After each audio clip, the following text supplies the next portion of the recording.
नमस्कार दोस्तों, आप सभी का स्वागत है हमारे गरुड़ पुराण के दूसरे एपिसोड में।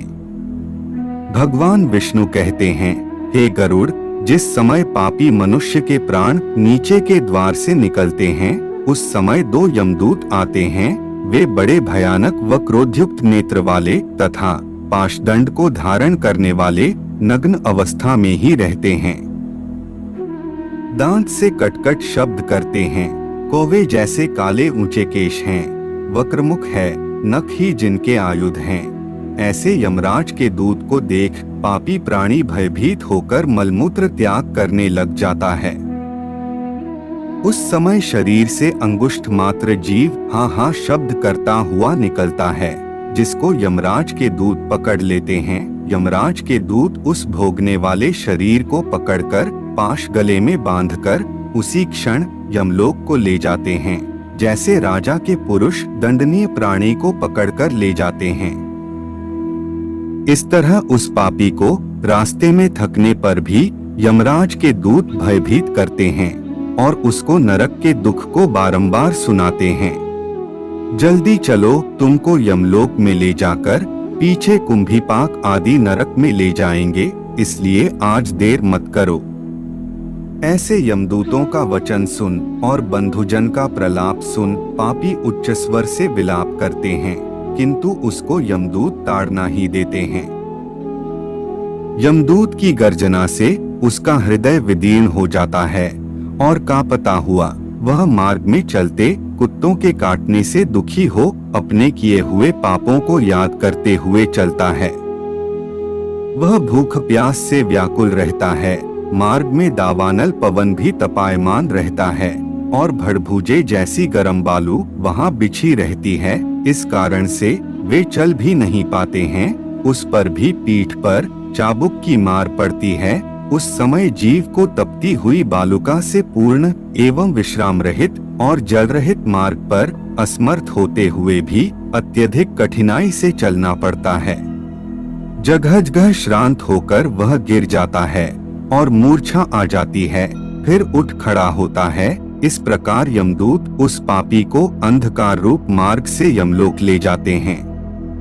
यमलोक 99,000 योजन दूर है। वहाँ पापी मनुष्य को 2-3 मुहूर्त में ले जाते हैं। तदंतर यमदूत उसको भयानक नरकयातना दिखाते हैं। इससे वहाँ प्राणी यम तथा यम की यातना देखकर मुहूर्त मात्र में ही यमराज की आज्ञा से यमदूतों द्वारा आकाश मार्ग से पुनः अपने घर को आता है। घर में आकर स्वशरीर में पुनः प्रवेश करने की इच्छा करता है, परंतु यमदूत के पाश बंधन से क्षुधा, तृषा आदि से दुखित हो रोता है। हे गरुड़ पुत्रादिक, जो पिंड और अंत समय में दान देते हैं, उससे भी पापी प्राणी की तृप्ति नहीं होती, क्योंकि पापी पुरुषों के पास श्राद्ध और जलांजलि ठहरती नहीं। इस कारण भूख प्यास से युक्त होकर प्राणी यमलोक को जाते हैं। जिनको पुत्रादि पिंडदान नहीं देते हैं, वे प्रेत रूप होते हैं और कल्प पर्यंत निर्जन वन में दुखी होकर भ्रमण करते हैं। करोड़ों कल्प का समय बीतने पर भी कर्म को भोगना ही पड़ता है। प्राणी नरकयातना बिना भोगे मनुष्य शरीर को नहीं प्राप्त होता। हे गरुड़, इस कारण पुत्र को चाहिए कि वह 10 दिन पिंडदान करे। उस पिंडदान के प्रतिदिन 4 भाग हो जाते हैं। उसमें 2 भाग तो पंचमहाभूत देह को पुष्टि देने वाले हैं, तृतीय भाग यमदूत का है तथा चतुर्थ भाग प्रेत भक्षण करता है। 9 दिन पिंड देने से प्रेत का शरीर बनता है। 10वें दिन पिंडदान देने से उस शरीर को चलने की शक्ति प्राप्त होती है। हे गरुड़, शरीर के दग्ध हो जाने के बाद पिंड से हस्त प्रमाण का शरीर उत्पन्न होता है। इससे वह मार्ग में शुभाशुभ फल को भोगता है।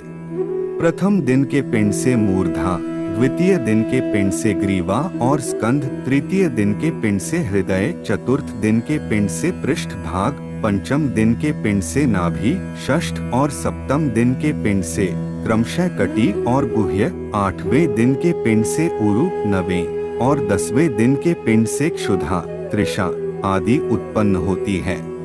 ऐसे पिंड देह को धारण कर भूख प्यास से युक्त प्रेत एकादशाह और द्वादशाह में दिया हुआ भोजन करता है।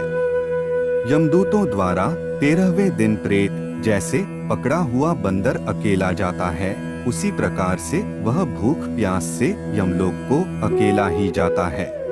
यमलोक के मार्ग का प्रमाण हे गरुड़ वैतरणी नदी को छोड़कर 86,000 योजन है।